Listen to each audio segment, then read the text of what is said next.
말씀 가지고 내가 나 된 것은 이란 제목으로 말씀의 은혜를 나누기 원합니다. 우리 계속해서 고린도전서 말씀으로 은혜를 나누고 있습니다. 지난주에 우리 14장의 말씀에서 예언, 방언 이런 두 가지 은사에 대하여 구체적으로 나누면서 장성한 사람, 즉 성숙한 성도의 모습이 어떤 것인지 말씀을 나눴죠. 방언을 한다, 예언을 한다, 다 좋습니다. 잘못되거나 틀린 게 아니죠. 그렇던 게 아닙니다.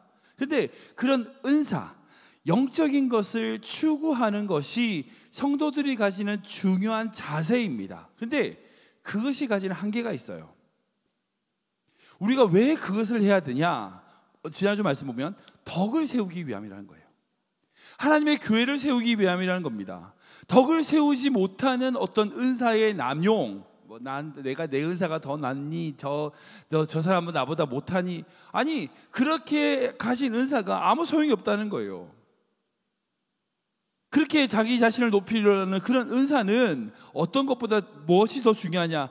믿지 않는 자들을 하여금 믿음으로 나오게 하는 지혜, 즉 다른 사람에게 덕을 세우고 교회를 세우는 것이 더 중요하다는 겁니다. 그게 은사의 본질이라는 거예요. 그 은사의 본질을 추구하며 그 은사를 위하여 살아가는 귀한 성도 되시기 축원합니다. 오늘은 15장의 말씀을 나누게 되는데, 이 15장은 고린도전서가 16장으로 이루어져 있거든요. 사실 고린도전서의 거의 마지막이라고 할 수 있습니다. 제일 긴 분량의 말씀이 15장인데 제일 마지막 장이라고 할 수 있어요. 왜냐하면 16장에 가면 사실은 이제 바울이 거의 이제 고린도전서를 마무리하면서 이제 편지를 보내면서 인사하고 격려하는 내용들만 있어요. 이름들 쫙 나오면서. 그러니까 어떤 내용들을 마무리하는 것은 15장에서 거의 마무리된다라고 할 수 있어요. 근데 여러분들, 이 고린도전서 15장이 가진 별명이 있습니다. 혹시 아시는지 모르겠어요. 뭔지 아세요? 바로 부활장입니다. 예수님의 부활에 대해 말씀하고 있어요. 15장 전체 구조를 보면요, 1절부터 15절까지는 예수님이 부활하셨다, 그 사실을 얘기하고 있어요. 그리고 12절부터 34절까지는 그 부활에 있어서 우리가 왜 그 부활이 중요하냐, 부활이 없으면 우리가 제일 불쌍하다는 거예요. 부활이 중요하다는 걸 말씀하고 있습니다. 그리고 35절부터 마지막까지 그렇다면 우리 또한 부활할 것이다, 이것을 강조하는 이 부활의, 예수님의 부활의 사실성, 그리고 부활의 중요성, 우리의 부활, 이 세 가지 단계로 정리할 수 있습니다. 그래서 오늘은 먼저 그 부활이 진짜다, 이 중요하다는 것 사실을 말씀하고 있어요. 먼저 바울이 선언하는데 좀 길지만 읽어보겠습니다. 3절부터 8절까지인데 같이 읽겠습니다. 시작.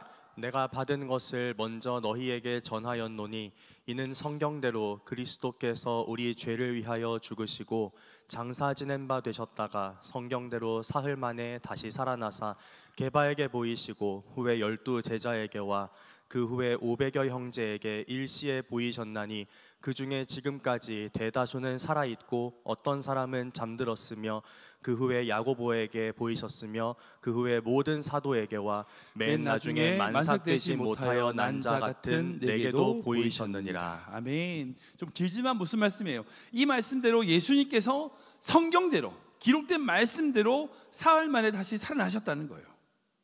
살아나셨다. 그리고 그것을 본 수많은 증인들이 있다는 거예요. 야고보도 있고 게바도 있고 12 제자에게 보내셨고 500여 형제에게 보이셨고, 그리고 맨 마지막에 나도 봤다. 부활하신 예수를 만났다. 자신이 바로 그 예수님의 부활의 증인이다 라고 이야기하는 것을 볼 수 있습니다. 근데 생각해 보세요. 왜 고린도전서 전체를 다 마무리하면서 이 마지막 15장에 이 예수님의 부활에 대하여 말씀하셨을까요? 왜 15장에 이 맨 마지막에 예수님의 부활, 그 부활에 대하여 말씀하고 있을까요? 우리가 고린도전서 말씀을 거의 한 7개월째 계속 쭉 살펴보고 있습니다. 한 절씩 연구하면서 찾아보고 있는데, 이 고린도 교회 안에 가지고 있는 여러 가지 신앙의 문제, 음식의 문제, 예배의 문제, 세례의 문제, 이런 얘기를 쭉 했어요. 그리고 은사, 지난주에도 은사 했죠. 은사의 문제, 이런 것들에 대해 쭉 말씀하셨습니다. 그리고 그 모든 이야기를 마무리하며 예수님의 이 부활을 언급하고 있어요. 즉, 그 고린도 교회 성도들이 바라보며 맨 마지막에 바라보며 나아가야 될 지점이 바로 부활이라는 거예요. 부활이라는 거예요. 고린도 교회는요, 분쟁과 다툼이 있었던 교회였습니다. 아볼로파, 게바파, 바울파. 그리고 난 아무데도 안 속한다고 그리스도파. 아니 그렇게 분파가 생겨가지고 서로 옳다고 서로 자기가 더 신앙생활 잘한다고 서로 싸우고 비난하고 그렇게 싸우던 교회였어요. 근데 그런 분쟁하는 성도들의 지향점이 왜 어디에 머물러 있을까요? 어디에 머물러 있을까요? 지금 현실인 거예요. 현실인 거예요. 지금 자신의 성공, 자신의 업적 거기에 머물러 있는 거예요. 내가 대접받아야 된다는 거예요. 자신이 이 땅에서 남들보다 더 높임을 받고 승리하고 대접을 받아야 보람되고 행복한 것을 누린다라고 생각하고 있었다는 겁니다. 여러분 이게 부활의 신앙이 아니에요. 부활의 신앙 아니에요. 기독교의 본질은 결코 이 땅에 소망을 두지 않습니다. 결코 이 땅의 것들이 우리 신앙의 지향점이 아니라는 거예요. 물론 이 땅에서 어떻게 사냐 중요하죠. 예, 중요합니다. 그러나 기독교의 본질은 이 땅이 아니라 뭐예요? 죽음 이후에 우리에게 주실 영원한 생명, 그 부활에 있다는 거예요. 만약 우리가 이 땅에 소망을 두고 살아간다면요 어떻게 돼요? 이 땅에 있는 거 가지고 안달복달하겠죠. 현실에 타협하겠죠. 내가 남들보다 더 잘 살고 뭐 더 돈 많이 벌고 그게 전부라고 한다면 우리가 어떻게 이렇게 살아요? 근데 기독교는 그게 아니잖아요. 오늘은 아시는 것처럼 3.1절입니다 1919년 3월 1일에 민족 대표 33인 중에 아시는 것처럼 16명이 기독교인이었어요. 제일 많은 구역으로 본다면, 제일 많은 분류로 본다면 제일 많은 부류의 사람이 기독교인이었어요. 여러분 당시 그 일본이 어땠습니까? 우리나라를 식민지를 잡아가지고 이제 박해를 하고 핍박을 하고 있는 그 시대에 여러분 민족의 대표로 우리나라의 독립을 선언한다. 죽음을 각오하는 거죠. 죽음을 각오하는 거예요. 몰랐을까요? 아니요, 알았겠죠. 왜 몰랐을까요? 그 만세운동에 나왔던 수많은 사람들이 그걸 모르고 나왔어요? 아니에요. 다 알고 나왔어요. 죽을 수 있다는 걸 생각하고 나왔다고요. 근데 왜 그렇게 나왔어요? 기독교인들이 왜 그렇게 3.1운동과 우리 민족을 위하여 정말 핍박받을 수 있는 그런 환경임에도 불구하고 그렇게 나올 수 있었을까요? 이유는 한 가지예요. 부활의 소망이 있어서 그래요. 이 땅이 전부가 아니라는 거예요. 하나님의 나라가 있는 거예요. 그러니까 내가 이 땅에서 죽더라도 박해를 받더라도 하나님의 나라가 있으니까 괜찮다는 거예요. 그래서 민족의 지도자로 나설 수 있었다는 거예요. 여러분 마찬가지입니다. 지금도 마찬가지예요. 이 땅에서 밟히고 소외받고 버림받는다 할지라도요 부활이라는 소망으로 이겨내는 것, 그게 기독교예요. 그게 기독교예요. 그런 부활의 신앙으로 말미암아 양보하고요 내어주고 심지어 순교를 할 수 있는 것, 여러분 그게 기독교의 본질이라는 겁니다. 고린도서 제일 마지막에 이 부활에 대하여 말씀하신 이유가 바로 여기 있어요. 교회 분쟁을 이기는 방법. 사이좋게 지내? 그럼 사이좋게 지내요? 아니요, 그걸로 안 돼요. 부활의 신앙을 회복하는 거예요. 부활의 신앙을 회복하는 거예요. 내가 죽고 다시 하나님의 은혜 안에 다시 살게 됨을, 그 부활을 믿을 때에 이 땅에서 내어줄 수 있고요 양보할 수 있고요 섬길 수 있는 거예요. 그렇지 않으면요 분쟁은 절대 해결이 안 돼요. 야, 너가 양보해라. 너가 어떻게 양보해요? 손해보면 지는 건데. 물론 나도 더 높은 가치, 부활의 믿음의 소망이 있을 때에 우리는 이 땅에서 다른 자들을 위하여 내어줄 수 있는 거예요. 그리고 그 부활의 신앙이 있을 때에 이 땅의 가치로 인하여 일희일비 조금 성공했다고 좋아하고 시험 실패했다고 좌절하고 그러지 않을 수 있다는 거예요. 어떤 환경에서든 십자가의 길을 걸어갈 수 있는 것, 여러분 그것이 바로 부활 신앙의 핵심이라는 거예요. 정말 부활의 신앙으로서 하나님을 전적으로 의지하는 성도 되시길 주님으로 축원합니다. 그런데 여기서 좀 한 가지 더 생각해 볼 게 있어요. 뭐냐면 이 부활의 신앙, 정말 이 세상에서 하나님의 주시는 그 부활의 신앙으로 살아갈 때에 우리가 정말 조심하고 주의해야 될 게 있어요. 그건 뭐냐면 기독교 우월주의예요. 여러분들 예수님만이 우리의 구원의 길인 줄 믿으시죠? 아멘, 믿습니다. 저도 믿습니다. 맞습니다. 예수님만이 우리의 모든 인생의 부활의 소망이 되시고 구원의 길이에요. 그러니까 그걸 믿으니까 우리가 예배를 드리죠. 토요일 새벽에 우리 청년들도 나오고, 어른들은 안 나오는데 청년들만 나왔네요. 이유는 한 가지예요. 부활의 소망이 있으니까. 예수님이 구원의 길이니까. 맞죠? 성도라면, 그리스도라면 어느 누구도 부인하지 않습니다. 예수 그리스도가 오직 구원의 길임을 믿습니다. 그러니까 이제 우리가 그걸 믿으니까 예수님만이 유일한, 정말 유일한 구원의 길임을 증명해야 됩니다. 이제 어떻게 하면 될까요? 어떻게 하면 될까요? 자, 이제 예수님만이 오직 유일한 구원의 길이니까 이제 다른 모든 종교들과 우상들은 없애야 돼요. 당장 예수님 안 믿는 사람들, 뭐 친구들 중에 안 믿는 친구들 강제로 교회 데리고 와야 돼요. 왜? 안 믿으면 지옥 가니까 큰일 나요. 큰일 나요. 강제로 데려와서 예배를 드리게 해야 돼요. 말씀 보게 해야 돼요. 회개 안 하면 지옥 가니까 강제로 끌고 와서라도 교회 앉혀가지고 말씀 보게 하고 말씀 듣게. 왜냐면 예수님이 구원의 길이니까. 그리고 다른 종교 모임이라든지 모슬렘, 뭐 불교든지 가서 당장 그 모임 없애야죠. 왜? 예수님만이 구원의 길이니까. 그런 모임 하면 안 돼요. 그렇게 하면 지옥 가. 오직 예수님만이 구원의 길이니까 강제로 가가지고 그 사람들 끌어다가 교회로 오게 해야 돼요. 그 뭐 사당이든지 그 다 없애버리고 불태워버리고 그래야 되죠. 아니 목사님 아침부터 왜 그러세요? 말도 안 되는 소리 하지 마세요. 맞아요. 말도 안 되는 소리입니다. 정신 나간 소리죠. 근데 그걸 당당하게 주장하는 사람들이 있어요. 뭐 형태는 다르지만 결국 그거예요. 그게 바로 기독교 우월주의예요. 예수님만이 구원이라고 하는 그 기독교의 유일성, 오직 하나밖에 없다는 유일성, 즉 구원의 길이 하나밖에 없다는 그 믿음을 기독교만이 이 세상의 모든 것을 다스리고 모든 것을 통일하고 모든 것을 이끌어 가야 한다는 우월주의로 변질해서는 절대 안 돼요. 기독교 역사 가운데 가장 치욕스럽고 수치스러운 역사가 있습니다. 바로 십자군 전쟁이에요. 여러분들 들어보셨을 거예요. 중세시대에 교회가 일으켰던 십자군 전쟁.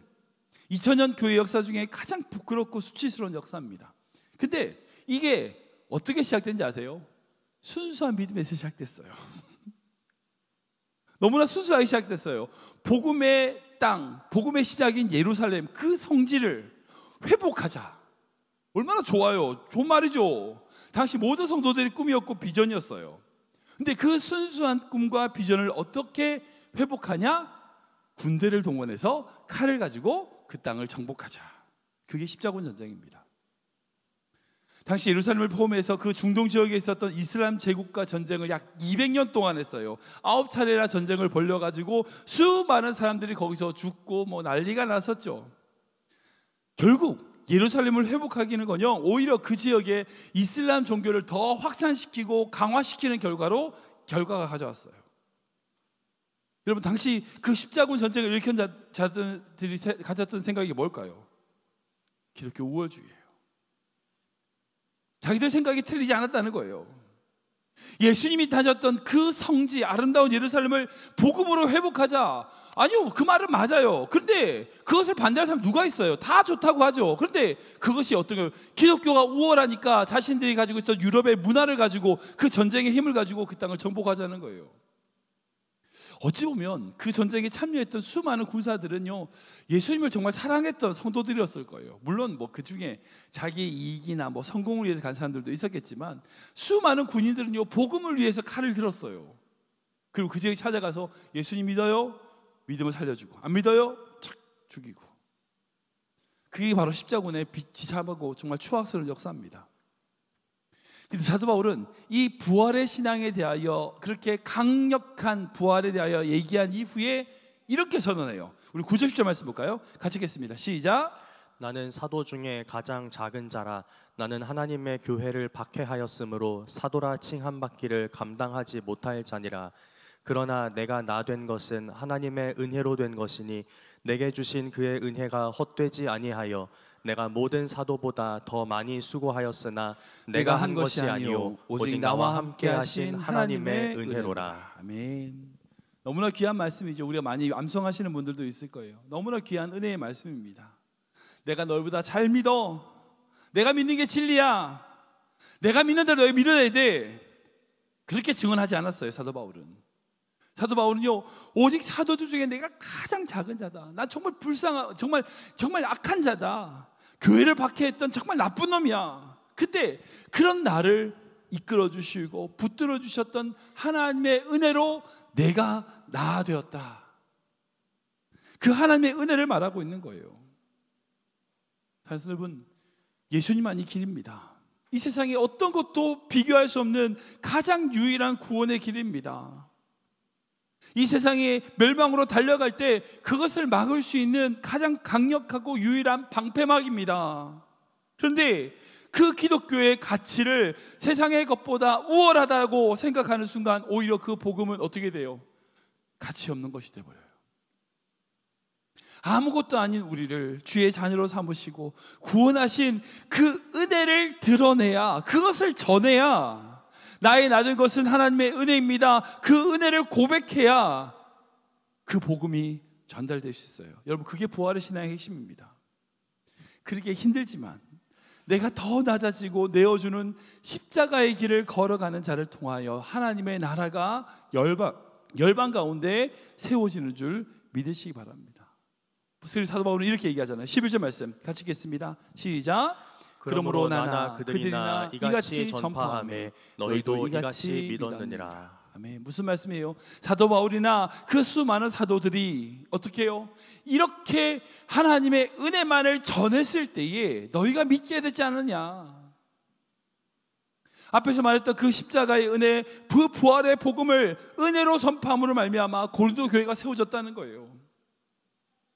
사랑하는 여러분, 십자가의 복음, 그 은혜를 전하는 것은요, 결코 다른 가치를 다 무시하고 기독교가 무조건 오라 라고 하는 식의 우월주의에 빠져선 절대 안 됩니다.